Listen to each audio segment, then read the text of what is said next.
And we have a policy in our symposium that we never bring a speaker back the next year. We're a one-day event. People are busy. They don't do weekend events anymore.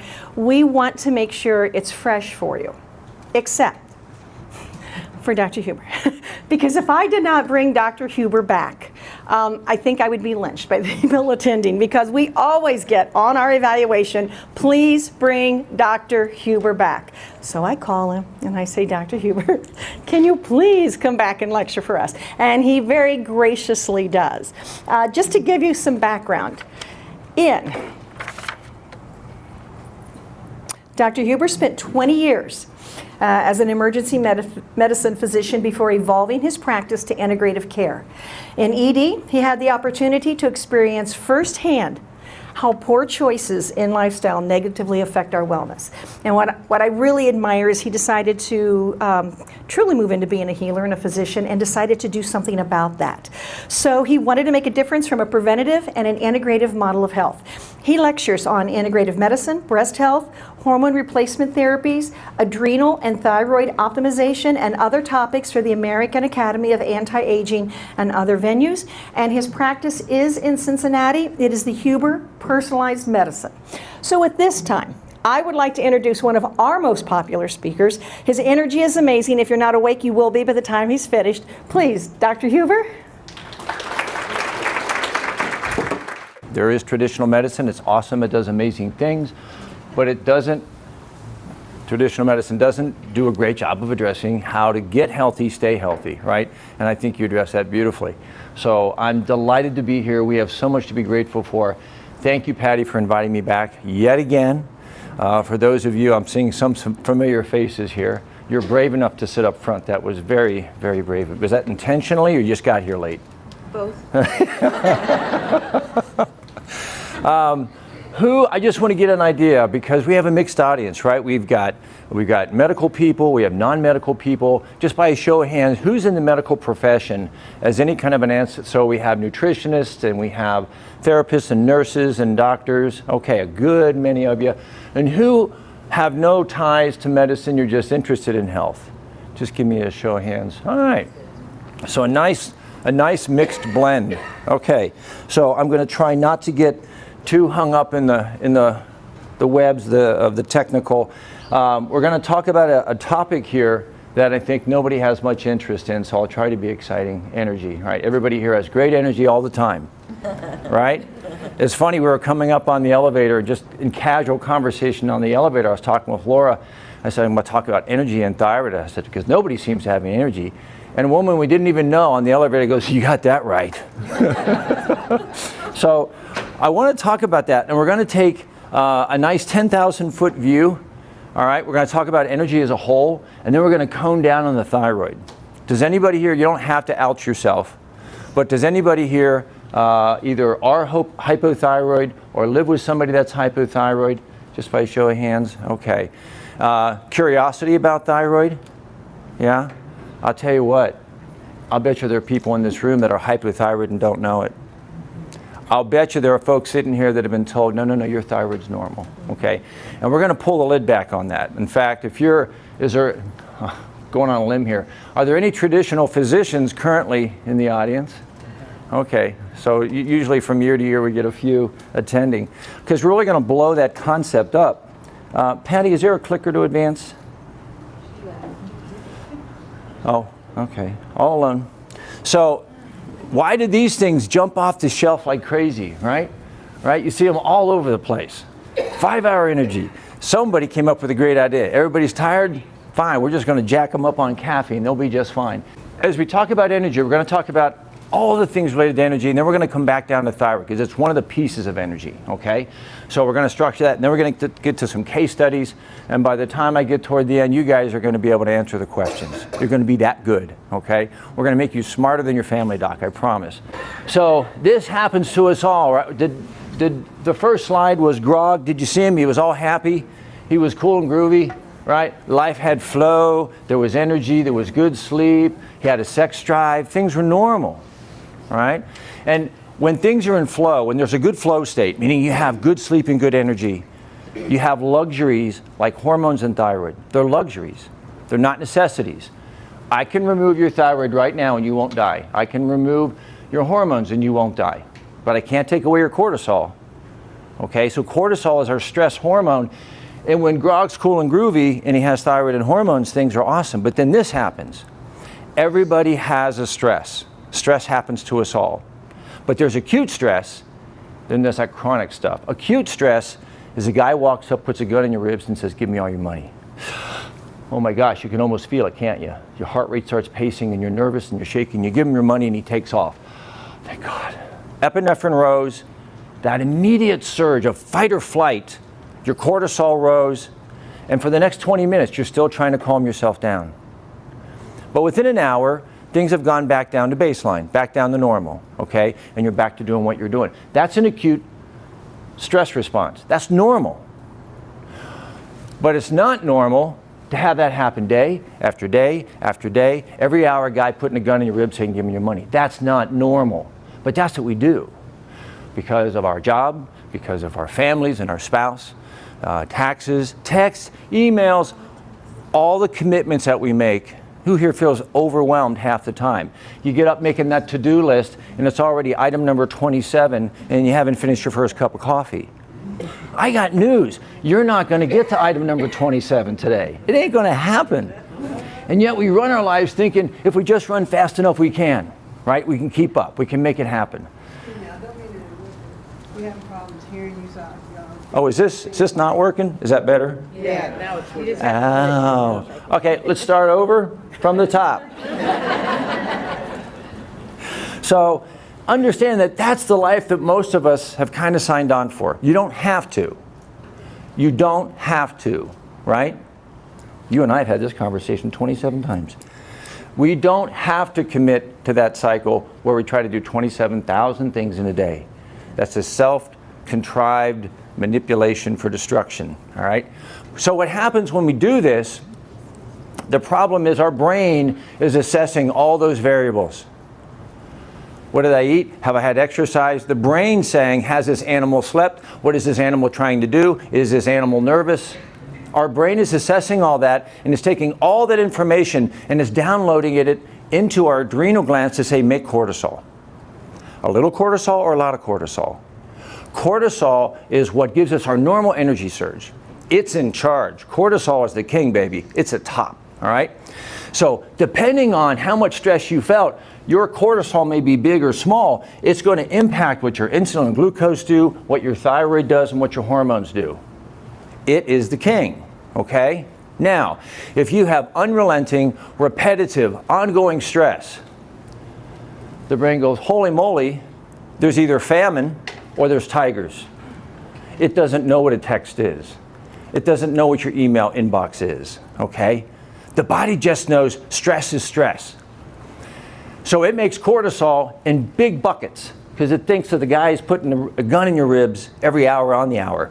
And so we have to have insulin and glucose, right? If I'm going to fight, I got to have sugar. You know what I don't need if I'm going to get in a fight? I don't need thyroid function.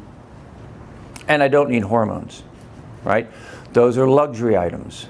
If I'm in the middle of high stress, I don't need those luxury items. And so Grog, after dealing with stress day after day after day, starts to look like this. He's a little plump. He's a little flat. His mood's not so good. He's a little grumpy. His friends say he's a little on edge, okay? Doesn't feel like doing anything. He's not motivated. His hair's falling out. Sounds awesome, doesn't it? Just great, just great. So Grog, he survived the ordeal, but he's not alive, right? He's not alive. Do you recognize that in anybody you know? Do we see that pattern over and over? I do. I see that pattern over and over and over again. And just recognize it because we do it to ourselves. There's a whole other talk I give on mindset. We do it to ourselves, and I can show you how to break that cycle. But I want to go over really quickly. There's 5 energy systems, and if you don't respect them, don't expect to have energy. They all need respect. Cortisol is at the top, right? That's number 1. We talked about that. It's going to impact thyroid. It's going to impact hormones. But notice gut and sleep. Your gut is very important the very good food that you put in there, remember I said food, not food-like substrates. Actual plant and animal-based substances, okay? Things that don't come in boxes, bags, and cans. And then notice sleep. Sleep is the most disrespected quality in our life. If I asked you what's the most important thing, exercise, nutrition, or sleep, what would you say? Wow. I did not expect that. Yeah, sleep is the most important. And cortisol is the king, it's the very master at the top. But what happens if we're put in a situation where we feel like we're just trying to survive, we're just trying to keep up? This is what happens to our body. Our body dials down thyroid because Grog, in a state of stress, famine will kill you. How do you avoid famine? Hang on to the fat. If my thyroid's working, I'm going to burn up all my fat. That's not going to work well. So let me turn my thyroid down. You are all hardwired to work this way. This is how your bodies see and respond to stress, okay? And then hormones. Do you think Mother Nature wants you breeding if there's tigers in famine? No. So Mother Nature intentionally turns down your hormone levels. That's how your body is hardwired to return or respond to stress. Then there's the other side of the equation, your immune system, your gut. Your immune system is housed in your gut. We've talked about that one of the last few years. And so that gets disrupted, and then sleep. You're not going to sleep because you don't make the good sleep chemicals. When we're stressed, we make less serotonin. We make less melatonin. Our bodies don't make GABA. Those are the chemicals you need to sleep. We don't make them. So just see that in totality. Does that make sense? So now we're going to go focus on that thyroid piece. We've talked about energy. Let's focus on the thyroid piece. The little girl asked Mom, "Mom, what's normal?" "It's just a setting on the dryer, honey." That's the same response you'd get if you'd asked an endocrinologist what's normal with thyroid.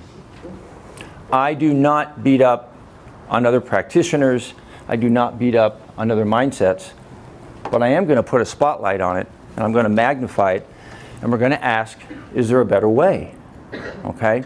Because I know what we do in traditional medicine. I know what we're taught.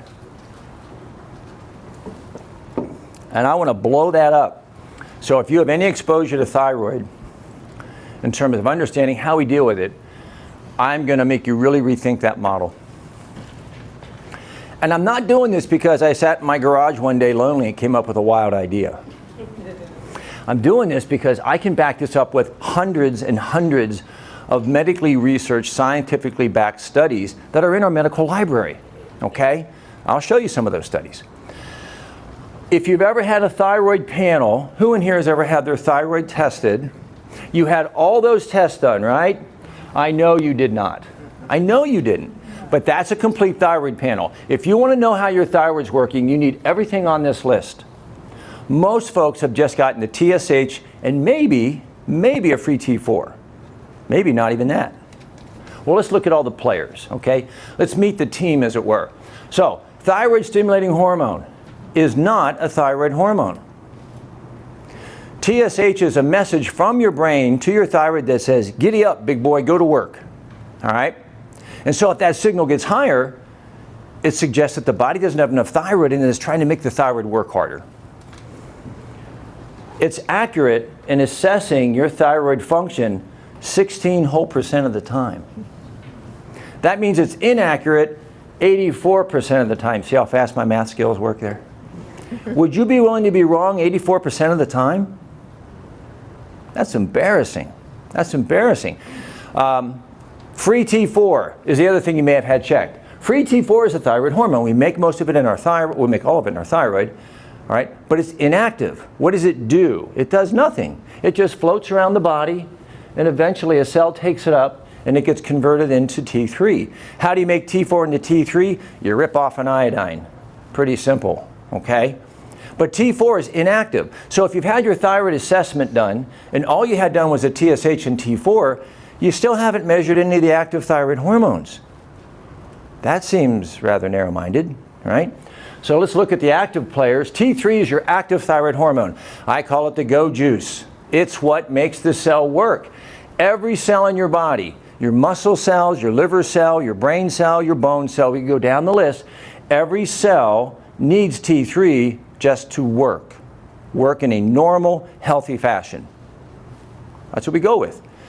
Reverse T3, we'll talk about him a lot, is the brake. So if T3 is the go juice, reverse T3 is the brake. I wouldn't want to drive my car without a gas pedal, and I certainly wouldn't want to drive it without a brake. You need both, right? But they have to be used appropriately, and they have to be applied in the proper ratio to have a good impact. So we're going to talk a lot about T3 and reverse T3. TPO and ATA, these are antibodies. Your unhealthy immune system, if it is unhealthy, makes these antibodies and they go attack your thyroid. That doesn't seem very nice. Why would your body attack its own body? That's what autoimmune disease is. Have you read anything in the news about autoimmune disease? They're going through the roof, right? They're crazy high. And you know part of the reason they're crazy high? This guy right here. I know none of you nice people would touch this, right? But this right here, and it's funny because we say, oh, you should drink more water, Betty. Or I know my son, this is how guilty I am.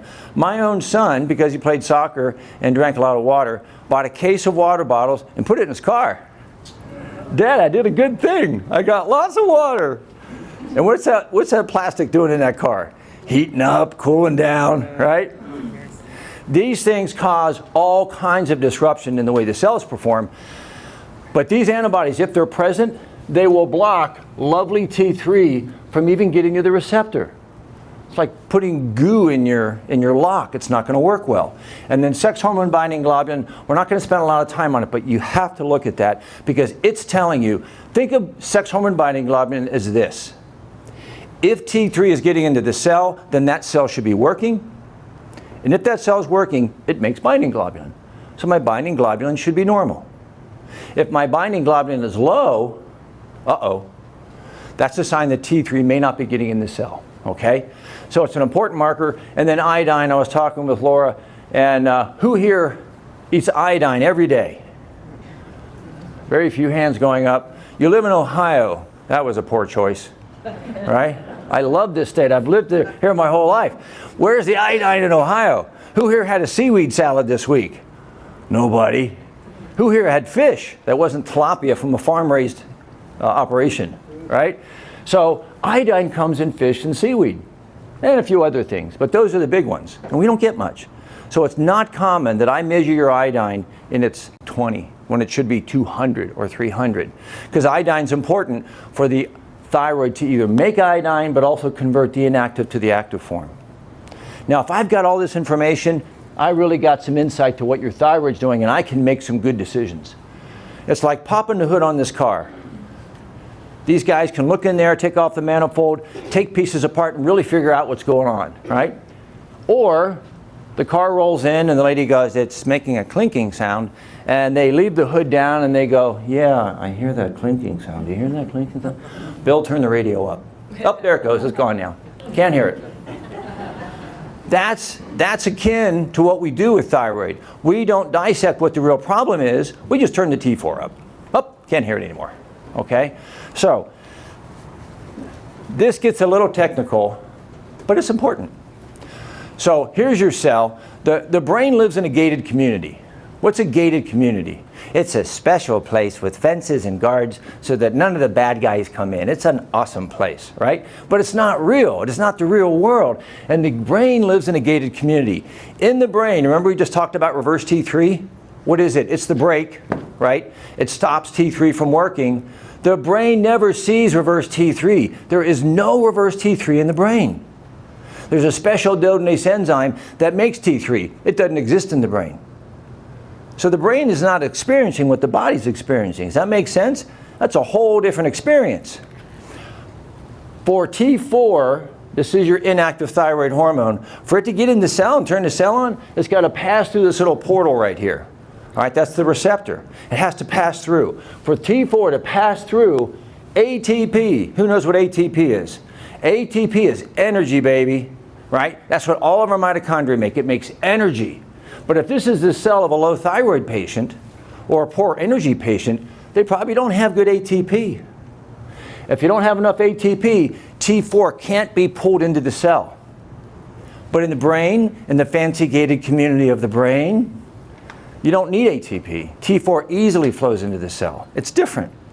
So how can we rely on the brain's production of TSH to accurately tell us what's going on in the periphery? It's a stretch, isn't it? Even if you don't have a lot of physiology understanding, it's a stretch. Because now T4 has to get into the cell, where the cell converts it into T3, and then it has to get into the nucleus and hit the nuclear receptor where it can have an impact. Well, if this receptor is boogered up, if transporters aren't working, if we have genetic SNPs that alter this, we have genetic SNPs that alter the nuclear receptor's ability to sense T3, all this has to work right in order for inactive T4 to get converted into T3.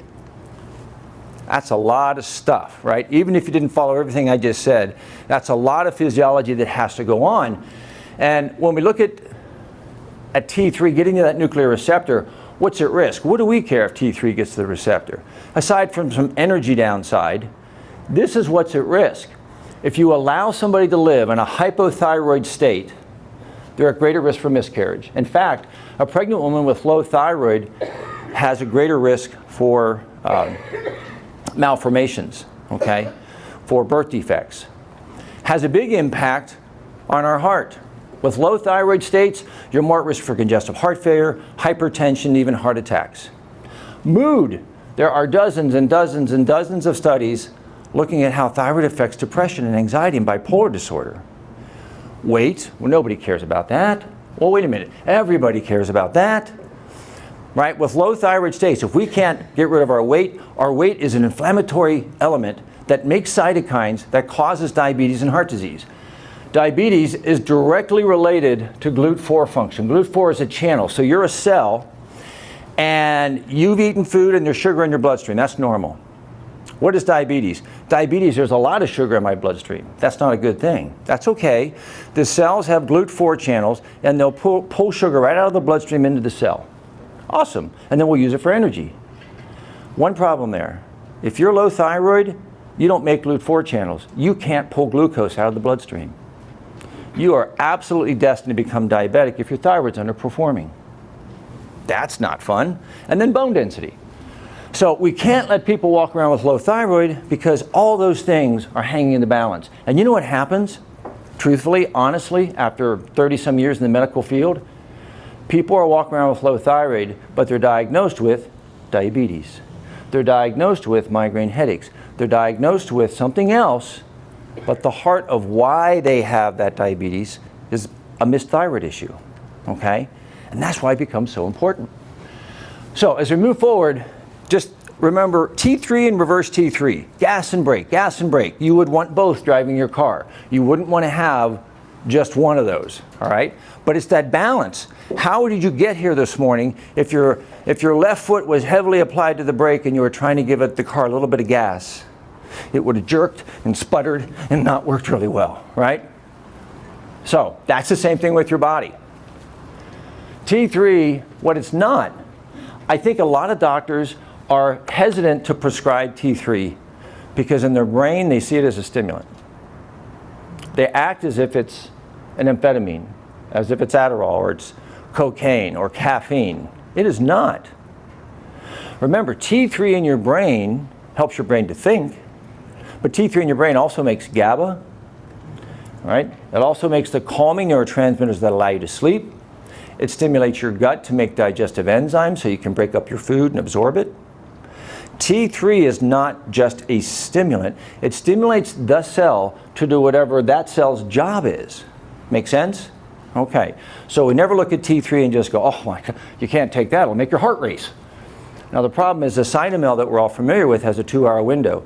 You take it, it has an application, and then within 2 hours it's gone. So we tend to use a more sustained release thyroid product, which we won't get into that today, but just know that it's out there. All right. The very basics of how your thyroid work, all right? You make T4 and you make T3 in your thyroid. You make both, but mostly you make T4. And then T4 is going to convert to both T3 and reverse T3. And then T3 is going to come down here and stimulate the nucleus of this cell, and that cell is going to go, whoopee, I feel good, I'm going to do what I'm supposed to do.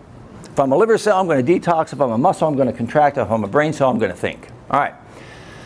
Anything that stresses a human condition, anything, weight, aging, high blood sugar, cholesterol, nutrient deficiencies, alcohol, beta blockers, anything that stresses your body, remember Grog, when he's stressed, all right, is going to make your body make more reverse T3 by this special dodonase enzyme called D3. So if you're stressed and you're not sleeping, you're going to make more reverse T3. Reverse T3 comes down and blocks the receptor. It sits in the receptor site so that T4 and T3 have a harder time entering the cell. They can't engage the nuclear receptor. I'm standing on the brake of the car too hard. Reverse T3 also comes over and breaks up T3 and breaks down the enzyme that makes T3. So in every conceivable way, reverse T3 is telling your body to slow down everything, right? Slow down detox, slow down digestion, slow down everything. Well, what happens if I go to the doctor and I'm given 50 micrograms of T4 because I'm low thyroid, and I go, oh, I feel better for a while, and now I'm sinking again. The doctor goes, well, let's increase your dose to give you 75.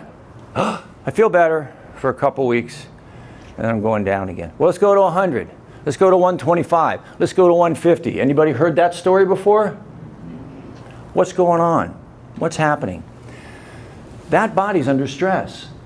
Grog hasn't worked on his sleeping. Grog hasn't worked on his stress levels. Grog hasn't done anything to improve the mechanism. So the more T4 I pump into the system, the more of it is just slamming into reverse T3. The more I'm hitting the brake. So I get an initial, and then the T3 comes and I fall down, okay? And this is common. And so you go, and remember, the brain's a gated community. All it senses is T4 in the bloodstream. And when you see that T4 rise, what happens to TSH? It turns it off. It goes, oh, the body's got plenty of thyroid. I can see all this T4 floating around. But the brain's in a gated community. It doesn't see what's really going on at the cellular level in the periphery. So you go to your doctor, your well-intended, working hard guy, and he says, wow, your levels look great, Betty. In fact, you're almost hyperthyroid. And you say, but I feel like crap. And you begin to list off all those symptoms. And I swear I've heard this from more than one patient. He looks at you lovingly and goes, maybe you need Prozac. I think you're just depressed. All right? I'm not trying to poke fun. I'm trying to share with you what I've actually seen happen in the medical community. Then we measure a blood test, T4 and T3. Where are we getting the T4 and T3 from? The blood, right? We're getting it from the blood. But that T4 and T3, we know it has to leave the blood, hit the receptor. There's at least 25 different genetic SNPs that make that receptor work better or lesser. There's a lot of transporters that have to take T4 and make it into T3 and hit the nuclear receptor. But there's toxins that get in the way. There's transporter defects that can happen.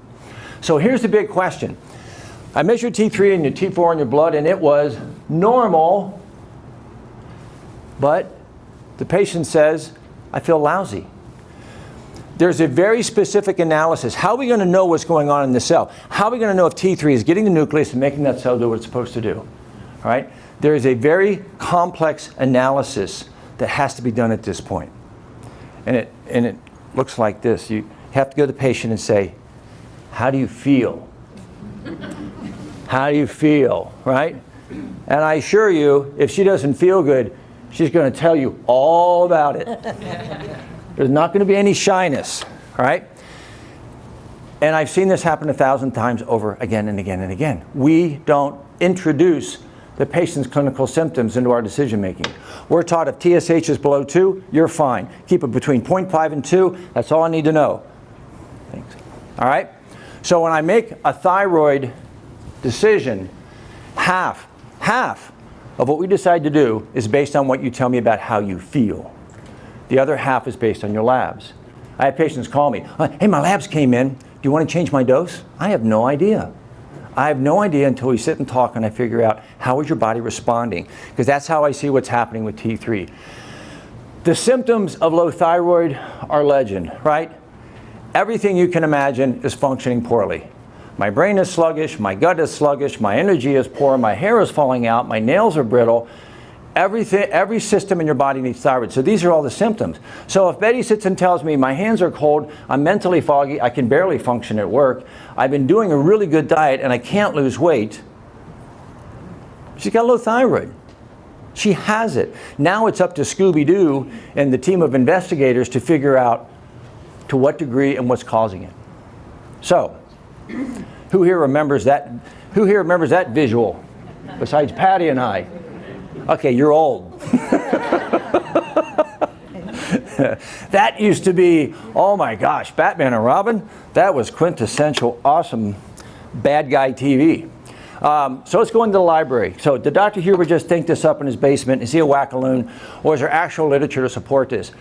We're going to look at depression as a model because we could literally point to dozens and dozens and dozens of studies looking at anxiety, depression, mania, bipolar, and it's linked to thyroid. And what we know is that people with depressive disorders and often have an undiagnosed thyroid problem, and they have reduced T4 transport into the brain. They're not getting thyroid. In a study by Kelly, this was amazing. They took a group of people that had failed 14 different meds. They had failed, on average, 14 different antidepressants. Can you imagine having the patients to go through, well, let's try this drug now, Betty. 14 different medicines they failed. And what they did was they just put them on T3. And they started with very low doses and they titrated them up. And this was a very high dose. The range was from 13 to 188. That's a lot of T3. But remember, we have a very resistant audience of people that we're working with. And look what happened. 84% experienced significant improvement after failing 14 different drug therapies. 33%, a full third, had complete remission. They didn't have anxiety and depression anymore. And those that then got some form of antidepressant, the medicine now started to work as expected. Their brain was just deficient in thyroid. This is a common theme. This doesn't mean everybody with anxiety and depression has low thyroid. But if you have anxiety and depression and that's not being assessed accurately, then that can be a big part of it. Here's some of the literature that supports what I just said. And if that's not enough, there's more. And if that's not enough, there's more. Okay? I don't want you to think this is a one study of 10 people somewhere in Idaho. This is a pretty broadly understood concept. How about another area? Diabetes and metabolic syndrome. These are the most expensive diagnoses on the planet because they lead to heart attack, stroke, and Alzheimer's, and they're very expensive, right? And they're some of the fastest growing diagnoses in our culture. So if you have insulin resistance, diabetes, metabolic syndrome, we have multiple studies showing a reduction of T4 to T3 conversion. That's what we've been talking about all morning, converting T4 into T3. We see it habitually in this subgroup, and we see intracellular deficiencies of T3. T3 is not getting to the nucleus, right? Multiple studies have shown that. Diabetics have approximately a 50% reduction in T3 levels and significantly increased levels of T3.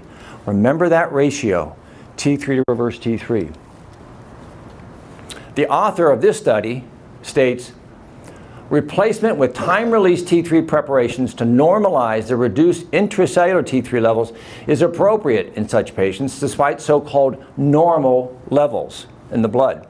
T4-only preparations do not address the physiologic abnormalities of such patients. We have to factor this into our decision about whether Synthroid and Levoxyl or any other T4 is enough. Is it enough? Okay? I'm going to go through this very quickly. I don't want to get too deep into the science, but sex hormone binding globulin, again, it's a marker of is T3 getting into the cell? It's interesting. It's one way of saying, is the peripheral cell responding to T3? Because if it is, I should make sex hormone binding globulin. It's made in the liver when the liver is healthy and things are cool. If we're eating a lot of sugar, because low thyroid patients tend to have a low binding globulin. If we're eating a lot of sugar and glucose, that causes lipogenesis. Lipogenesis is just your normal body's storage of fat, okay? And that happens, you don't store fat when you eat eggs, coconut oil, and chicken. You store fat when you eat bagels and bread and crackers and corn and potato. Right, Laura? So if you're eating those kinds of foods, you're asking for diabetes. You're literally asking to be diabetic. And when you have lipogenesis, guess what? You stop making sex hormone binding globulin. Well, sex hormone binding globulin and insulin are absolutes. Anybody in this room, if you tell me I run an unusually high insulin level, I'm nervous for you. You're plaquing your vessels. And if you say my binding globulin is low, I'm also nervous for you, because these two things are inverse. Sex hormone binding globulin is a sign of life. It's a sign of vitality. It's a sign of good cell function. It's a sign of T3. Now, I know the answer to this question. Who in this room, currently being treated for thyroid, or loving somebody who's being treated for thyroid, has had their sex hormone binding globulin measured? No one. Absolutely no one. How is that possible? Here's another fun study. One study showed that if men and women have different hormone panels and they have different binding globulin levels. If a man's sex hormone binding globulin level was above 30, he had a 52% reduced risk of being diabetic. And if a woman's was above 60, she had an 80% reduced risk of being diabetic. Why doesn't everybody in this room want this $10 test, right?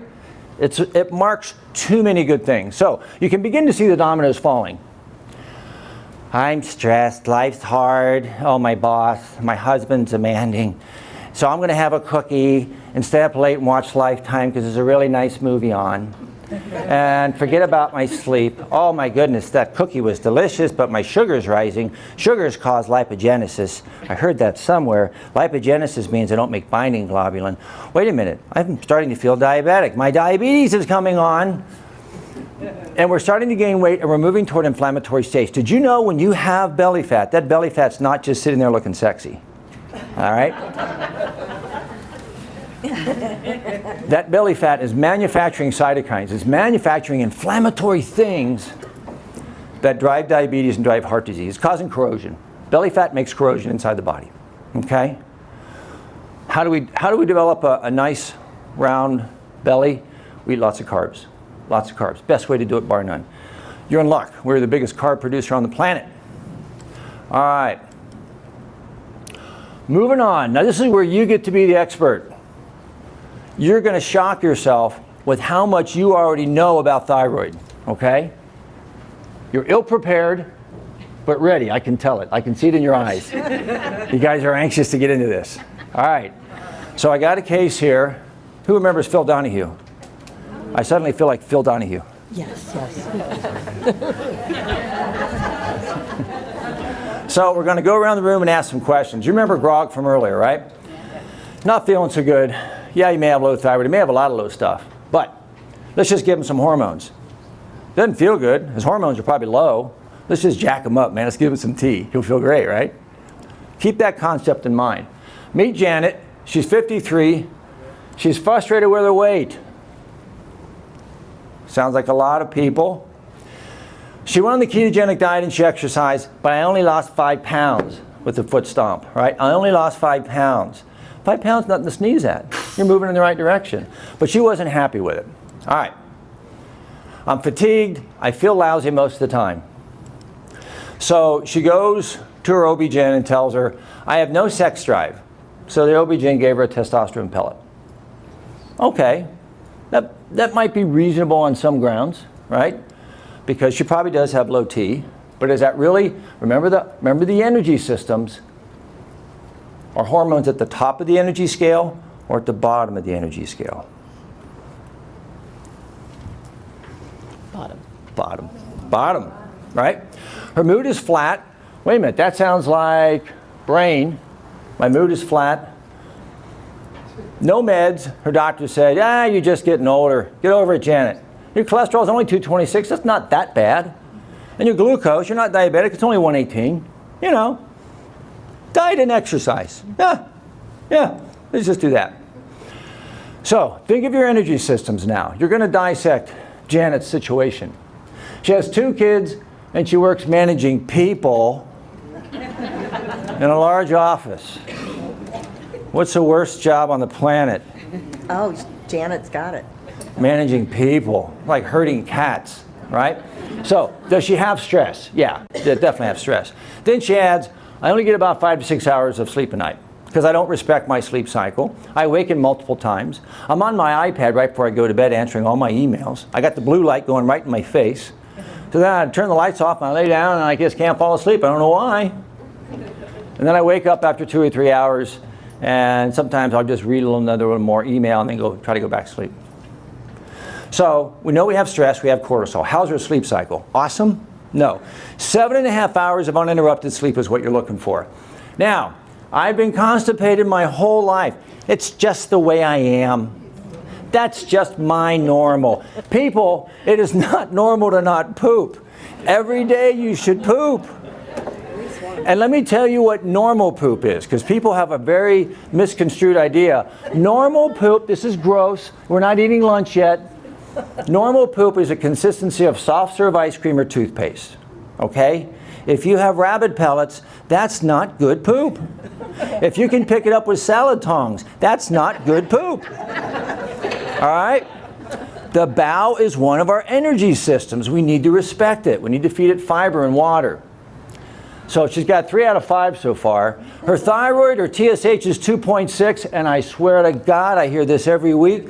Her doctor says, You're normal. You're normal. Ping, ping, ping, ping, ping, ping. Turn the radio up. Yep, there we fixed it. We have no idea what her thyroid's doing. No clue. Low sex drives, her OB-GYN gave her a testosterone pellet, and I said, how did that feel for you? How did that work? I didn't notice anything. She didn't notice any change. And it wasn't a little pellet, she got a big pellet. Didn't notice a squatting thing. So, we're going to dissect her labs because you guys are now experts. Who wants to dive in and be my doctor? Nobody wants to do it? I'll pick somebody. I'll swear. Oh, here we go. So TSH, thyroid stimulating hormone, how accurate is it for assessing thyroid?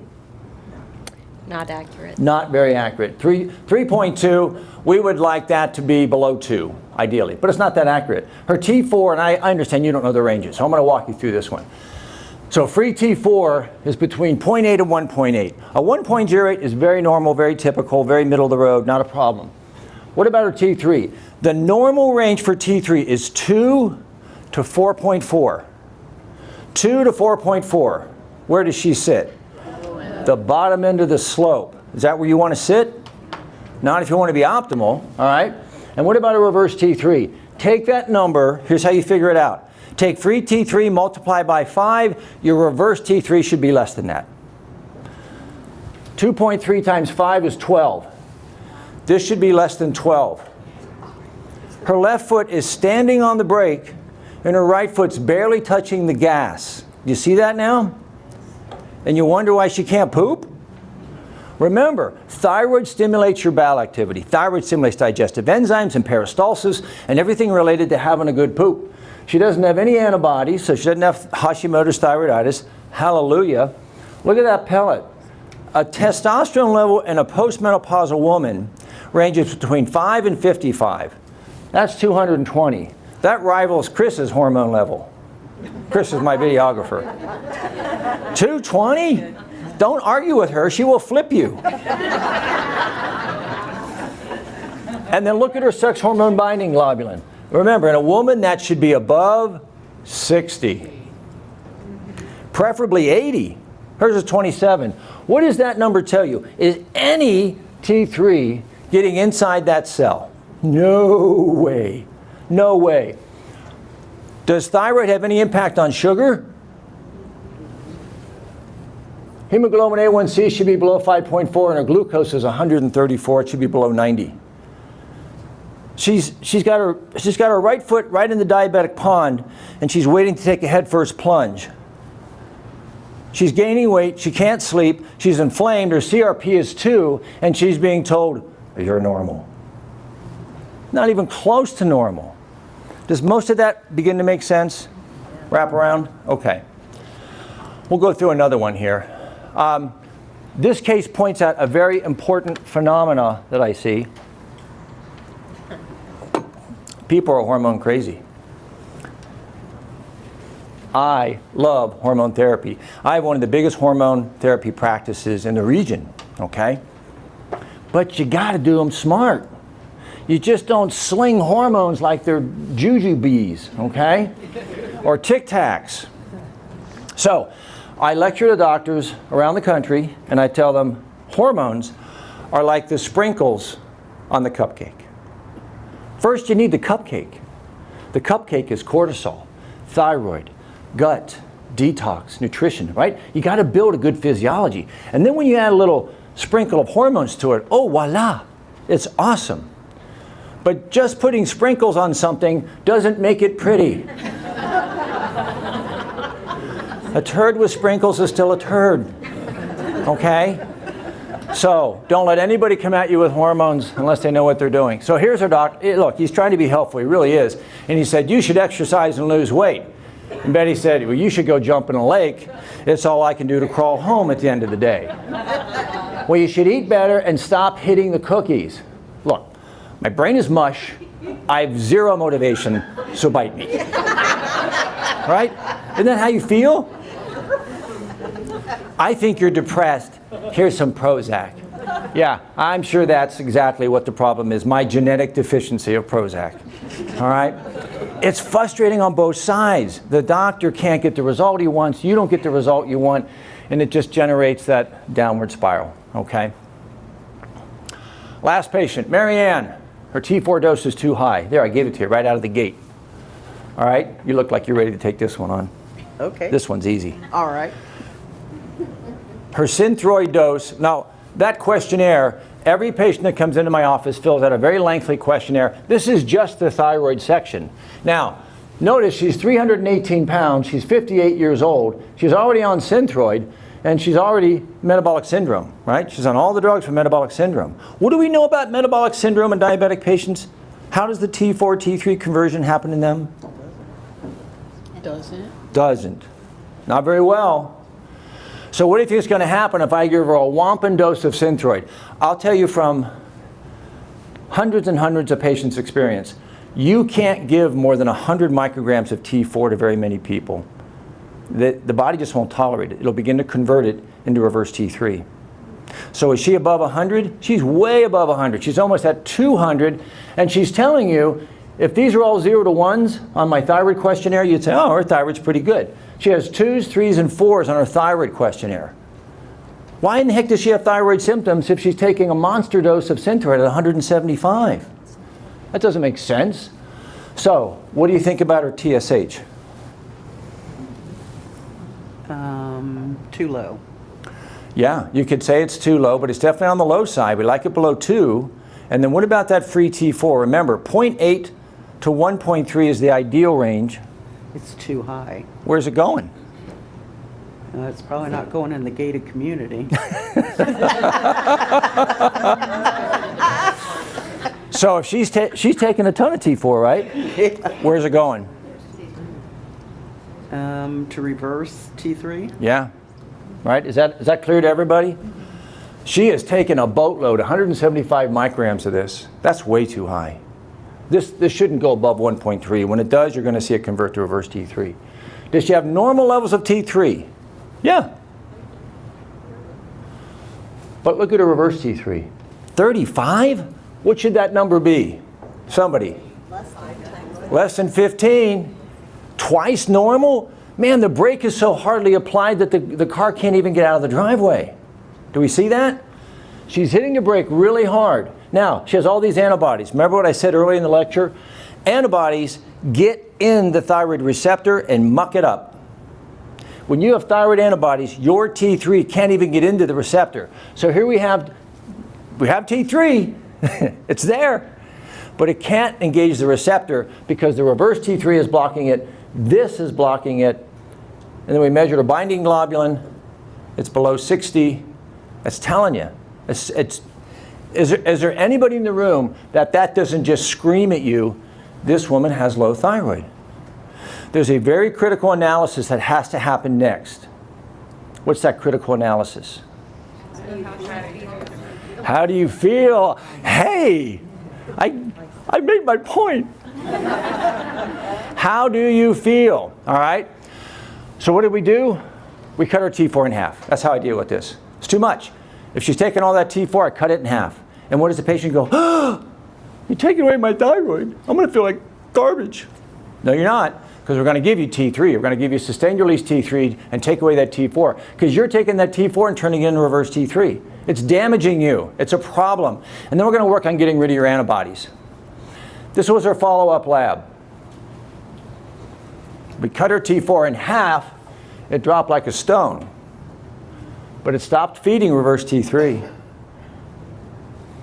That didn't change much.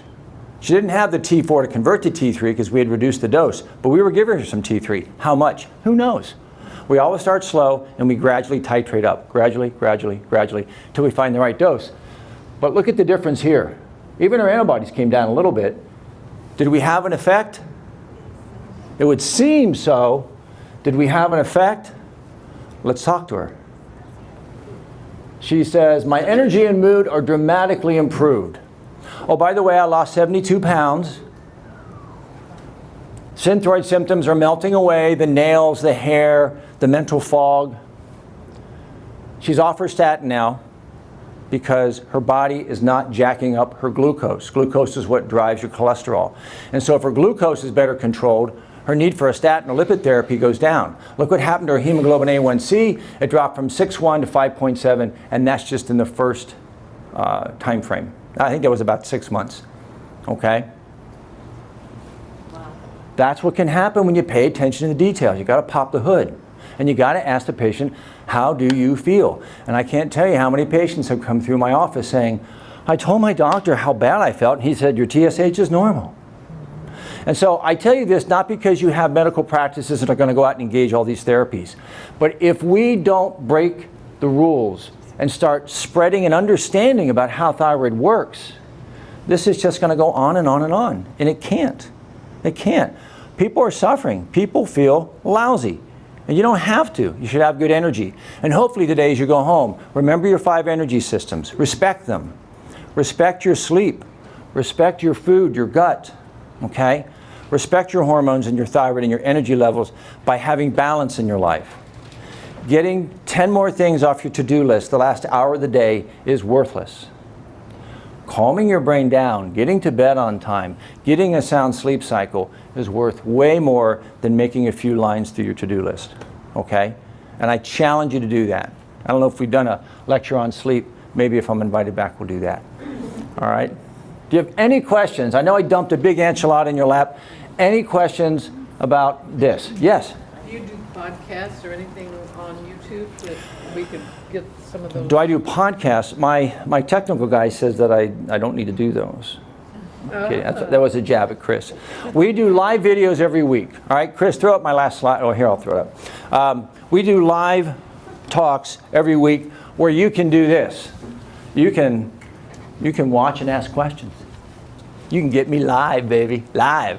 So we do live videos every Wednesday, typically at 3 o'clock on different topics. We have a YouTube channel, Dr. Gary Huber at YouTube. And you can just go look at all kinds of topics. We've talked about Lyme, we've talked about sleep, we've talked about hormones, all kinds of stuff. And we're going to continue to do those. I would like to start doing podcasts. We're going to start making our videos podcast available. But thank you for asking. All right, the second question is there anything you can do just to check your iodine level at home without a test? You know, just to get Not that I know of, but it is not expensive to do. By the way, if you want to get any of these labs done, I know with high deductible HSAs, a lot of my patients got really stung by high-priced labs.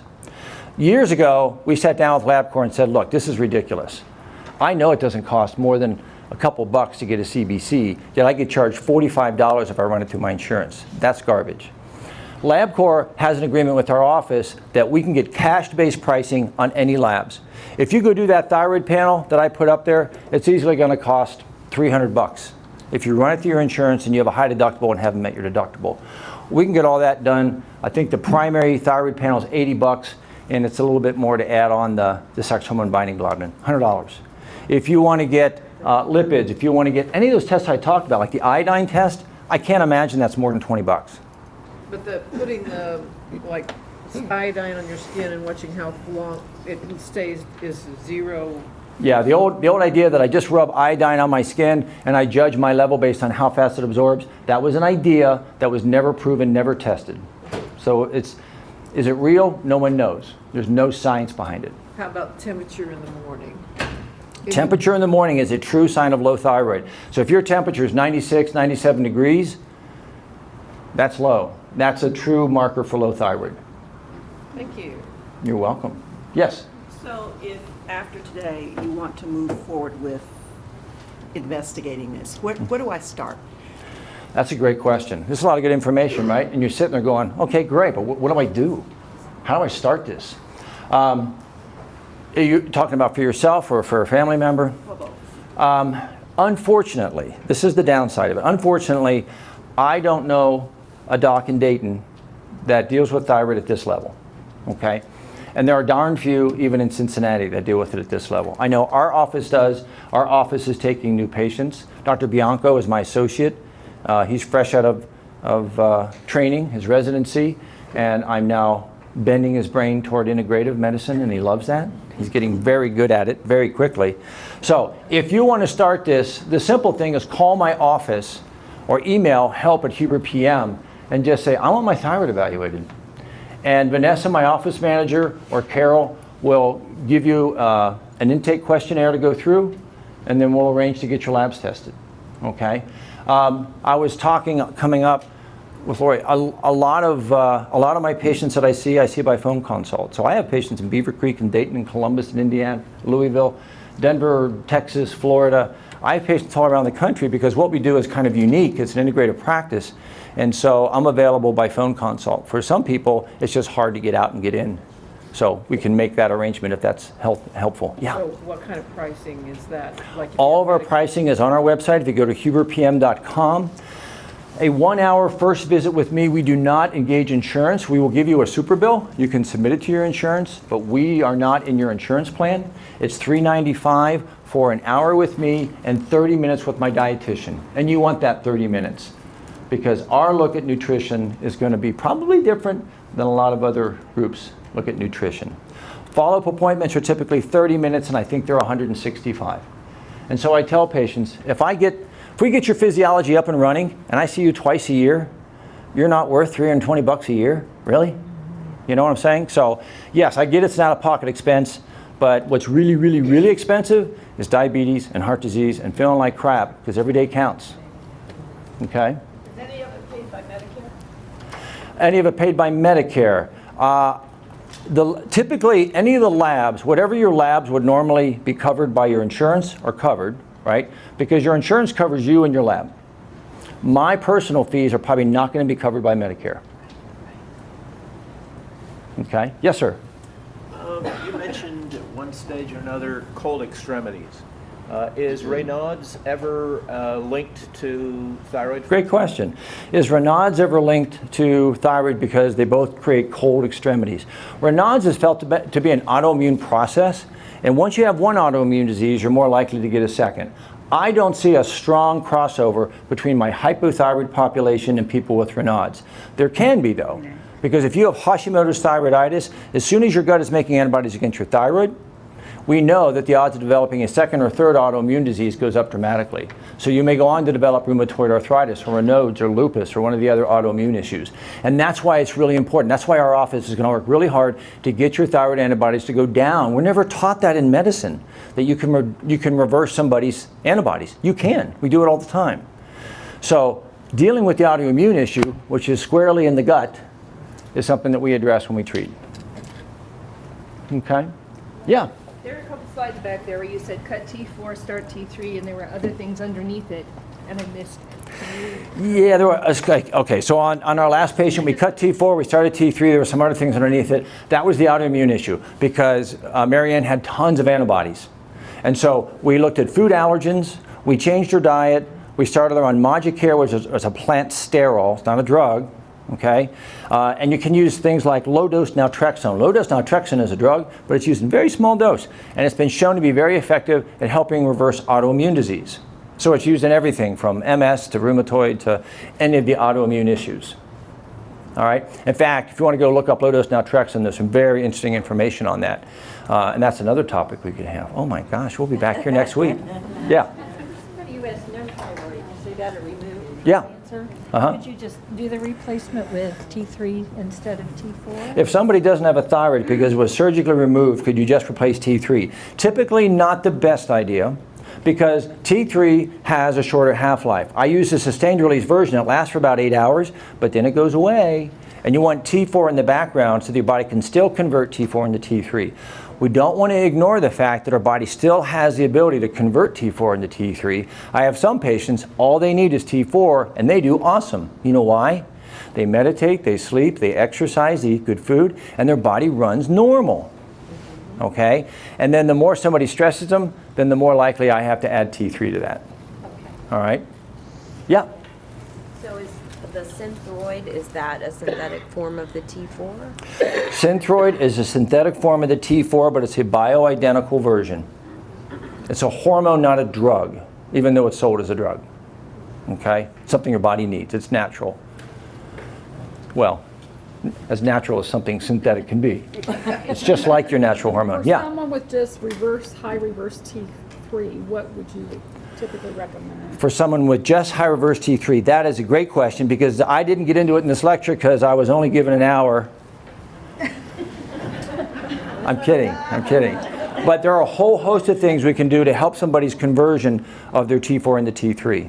All right? If you want a short list, things like CoQ10, quercetinase, resveratrol. These are natural elements that help the mitochondria. Remember, the mitochondria make ATP, and you need ATP to suck T4 into the cell?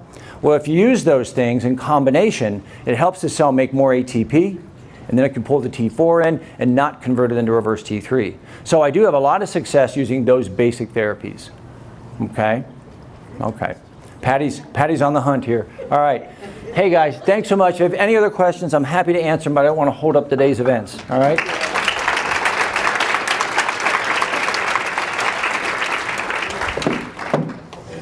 Oops.